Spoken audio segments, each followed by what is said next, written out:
let me say that Jean-Michel Jarre has never actually toured. He's always gone into cities and made spectacular events. He's never actually been on the road. So for the first time in his career, he will be playing an arena tour across Europe during May and June. Concerts are scheduled. They are in your press kit if you've managed to get one. But concerts are scheduled for Toulon in France, Copenhagen, Stockholm, Oslo, Gothenburg, Berlin, Hamburg, Stuttgart, Zurich, Vienna, Munich, Oberhausen in Germany, Frankfurt, Geneva, Rotterdam, Brussels, Birmingham, Manchester, and finally finishing up on Saturday, June 8th at Wembley Arena. There will be more dates announced in the next few weeks, including Italy and Spain. Those will be announced later on. The full information on your dates are in the press kits, and I hope you all managed to get one. This is going to be something very special this summer, and you can all start applying for your tickets to your local Sony office tomorrow morning. So, enough of me. Somewhere up there we have, ladies and gentlemen, could I please present you with Jean-Michel Jarre.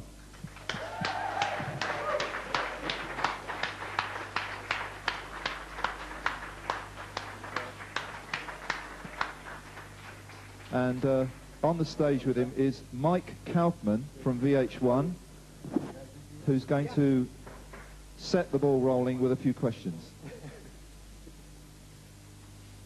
Good evening. It's not as we were saying. It's not as intimate than last time we met in my recording studio. We were just both of us for the first very nice. Yeah, I think it was a lot more relaxing than this. Anyway. The first question I asked you in your studio, and I'll repeat the same question, is why did you decide to continue Oxygene now, at this point in time? Actually, Oxygene 7 to 13 is a true continuation of the first one, part 7 to part 13, following part 1 to part 6. And I really wanted to try to find the kind of excitement of joy I had when I started with the first analog synthesizers, with these weird instruments, working on textures, on colors, rather than only melodies or harmonies. After having explored a few ways of making music during the 80s, I really consider that the analog synthesizer may well become the kind of Stradivarius of electronic music. They have this kind of warmth of also a kind of organic type of sound that I really like.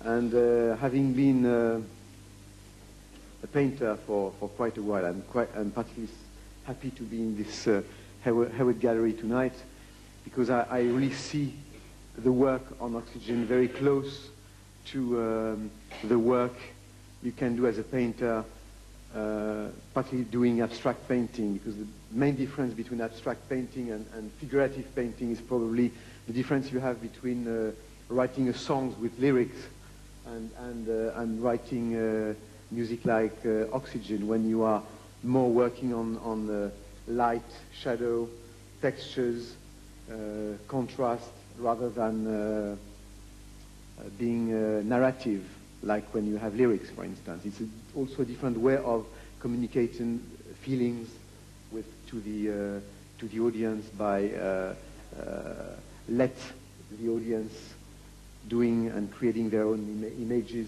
or their own story, rather than telling the story. It's fair to say, although it's an electronic album, it's quite an organic feel, isn't it? It doesn't feel like a sort of high-tech digital album. No, everything has been done manually, like it's the work of a craftsman. I mean, the first Oxygene has been done on 8 tracks, and I really tried to also keep almost 8 elements per track. And I've done also the mix manually, without automation, because I realized that for that kind of project, I really needed to go back to a very spontaneous and immediate feel. When you are mixing manually with automation, most of the time you have the feeling of being the spectator, the viewer of your work, by doing a rough mix, and then you move the bass, and then you move the drums, but you don't have the global feeling of what you're doing, and also the danger of the fact of going back each time to square one, to scratch. And it's also something that is very important when you are dealing with sounds and electronic and instrumental music. Really to be able to, I would say, to mold sounds, to model sound, like when you are modeling clay or kneading clay, like sculpture. I mean, sounds are a little bit like fingers in your hands. I mean, each finger gets the shape of, after a certain time, of the shape of its neighbor. And all these fiction sounds, because they are not natural, you are creating new sounds. It takes time for them to be mixed together and to be molded, in a sense. Did you go back to the original Oxygene before going to the studio for this and re-listen to it and re-examine what you'd done the first time? I mean, not too much. I really tried to keep the souvenir of it, and the idea was not to copy the first one in terms of structure or themes, or to do, for instance, a digital version of the old one, as I just explained, but more to try to find a true continuation. I mean, using the instruments that I like, and it takes time to understand what you like sometimes, and also to carry and to try to use the experience I've got from the 80s, from all the development of the digital instruments, the samplers, and all these instruments that really changed the music as we know. But what's interesting with the analog instruments is they suddenly disappeared at the beginning of the 80s, because all these creators like Robert Moog and all these guys suddenly stopped. They went bankrupt because of the big Japanese industrial way of considering synthesizers in a totally different way. I mean, the idea when the first DX7s arrived on the market, it was really not with the idea of creating an instrument for professionals. It was more for replacing the piano of Granny. And suddenly it became a real tool for the musicians of the beginning of the 80s. Suddenly, then it stopped. So it was not an evolution. It was really something that happened in the history of music for 10 years, and then suddenly stopped. And when I started this project, I didn't know, and I didn't realize that this very month, in February, Robert Moog is redoing the Mini Moog and the big old modular Moog, as well as some other manufacturers from the 70s are doing again these old instruments, because there is a big, as we know, there is a huge demand from the techno and dance scene to try to get this type of immediate feel that you can get with analog synthesizers, without memories, without... I mean, during the 80s, we became all in studios, as you know probably, kind of archivists by archiving sounds in CD-ROMs on shelves that you were able maybe to listen to once, and that maybe forgetting them for the rest of your life. And the way of trying to get your sound with very limited instruments is a totally different way of thinking music. Also, you return to the analog way of working, and also you're abandoning the big spectacle. We, particularly here in the UK, know you for the enormous shows the record-breaking shows, and this time you decided to do your first arena tour. Is that connected in any way? Yes, entirely. I mean, the big productions I've done outdoor, I would say, are a way of expression. It's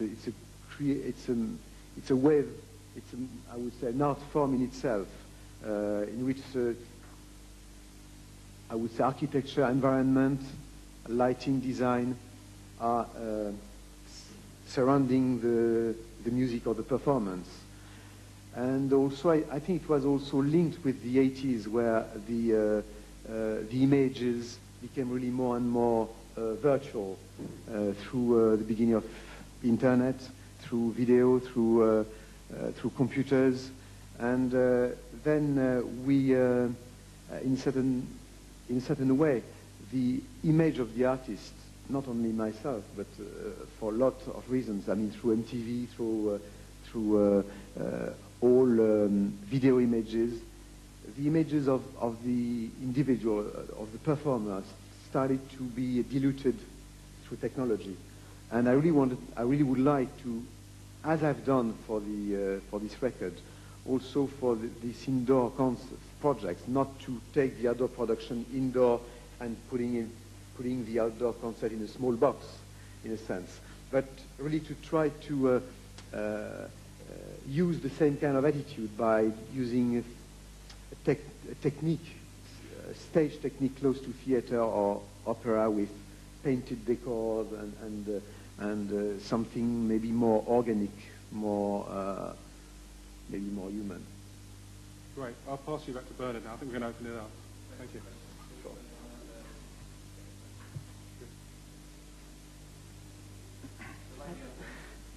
I'll try. Can you hear me? Yes. Yes. I'll try to speak in English, but I prefer to speak in French. So, you have talked about, look, Oxygene is more or less a return to your past feelings. And you told us that Moog is doing the mini Moog again, and many factories are doing the old instruments, electronic instruments. Why do you think a science, a technique that must go forward, stop and look back? I think that progress in technology, I mean, you are gaining things, you are earning things, but also you are losing things with progress. Like, for instance, we know that it's very difficult today to do a black and white movie the way we were doing the black and white movie in the 40s, for instance, because we don't have the same films, the same labs, the same technique. And I think that we must stop to think technology in terms of the gadget of the week, but to get a bit of distance with that, and not considering necessarily that the technology of the 50s is retro vis-à-vis the technology of today. I mean, they are just tools that you may use when you need them. Exactly like I was comparing these old instruments already to much elder instruments like Stradivarius. I mean, Yehudi Menuhin is still working and playing on an instrument built in the 17th century. So I think that is not so important. I think that what's important is to realize that all the predictions from the 60s were, as usual, wrong about the future, about the 90s. We had this idea of a kind of Big Brother type of concept, and it's actually the Macintosh in the old Citroën, the image of the future, much more than a kind of clean type of computerized world. Yeah, Rafael Rever from Spain. I think I heard about you. Yeah. And, well, if we go to see you next show in Toulon, what can I expect? I know what can I expect to hear you, more or less, but can I expect to see in the screen nothing is so spectacular as Houston or Paris and in a place small? I can imagine what you can do there. Are you thinking, about this? Yes, I would like to answer you. I was going to answer to this question just what Bernard commented about. It's going to be a surprise, but I mean to answer a little more. I mean the idea of an indoor concert for me is something totally different. I have a totally different approach from the outdoor project. The idea is to focus maybe more on the music, on the performance, and getting a scenography that could be the visual correspondence to the stage performance. And I had a lot of excitement, and I got really excited in the studio by working with few instruments, in a very immediate way and spontaneous way. And I would like to try to get the same feeling on stage with theatrical effects, with, I hope, things that could be as spectacular as what I've done outdoor, but with in a different direction. Right. Which Oxygene do you prefer? And you're only allowed one answer. The next one, the third one. The one I'll do in 20 years from now.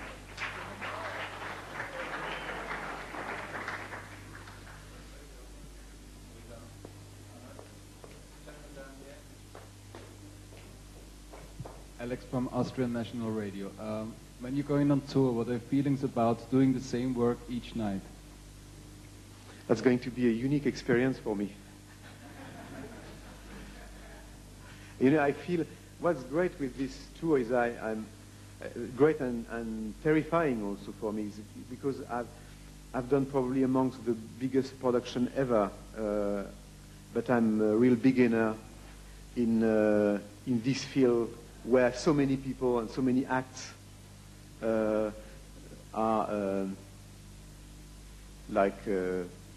very, so experienced in these last 20 or 30 years. And I feel this, terrifying in a sense, but also very refreshing. I hope. Hi, Dave Knight from Evolution magazine in England. Are you planning to include the local community in your concerts and then about the same team of musicians as in your normal concerts, please? Not necessarily. It's a different project than than what I've done in an outdoor concert situation where I really like to work with the local community, involving a district, involving a country or a city, with this kind of social dimension that this kind of outdoor project of that scale is. This is a totally different approach. It's more like, I would say, the work of a band on stage. So it's maybe it can happen, and I would like maybe to involve some DJs, from the techno scene in each country. That could be coming from each country or from unusual country. This record is going to be remixed, more or less entirely for the end of the year, with few different waves for each single. And I would like, obviously, to work with respected acts we all know in the techno scene in this country or in America, but also to find some other more unusual remixes, like South African remixes or Russian remixes or remixes coming from Egypt or Korea. Countries that are not necessarily known for having a lot of remixes, but they can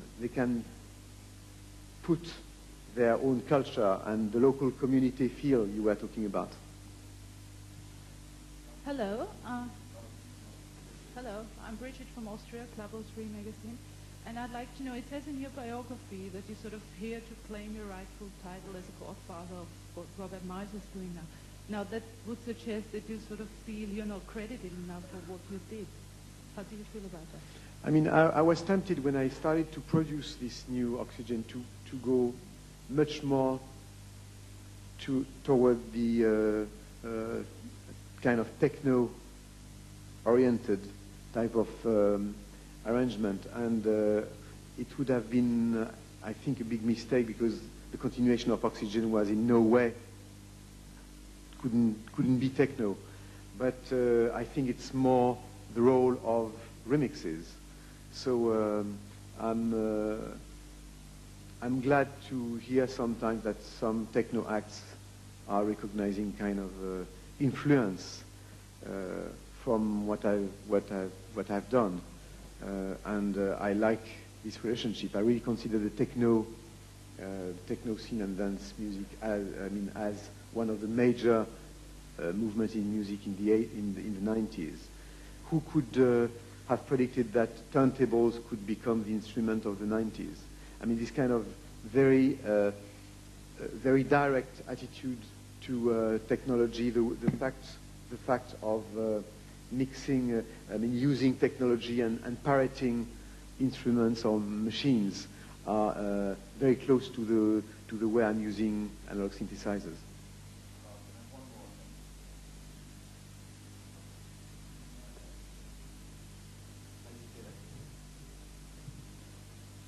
Miriam from Vienna. I would like to know, your children, are they more into acting or music? They are more into, they are into techno also, quite a lot. But one is very involved with music, and the other in arts, but graphics or stage direction. But one is quite interested in David. I mean, David is more oriented on music at the moment. We'll see. Thank you.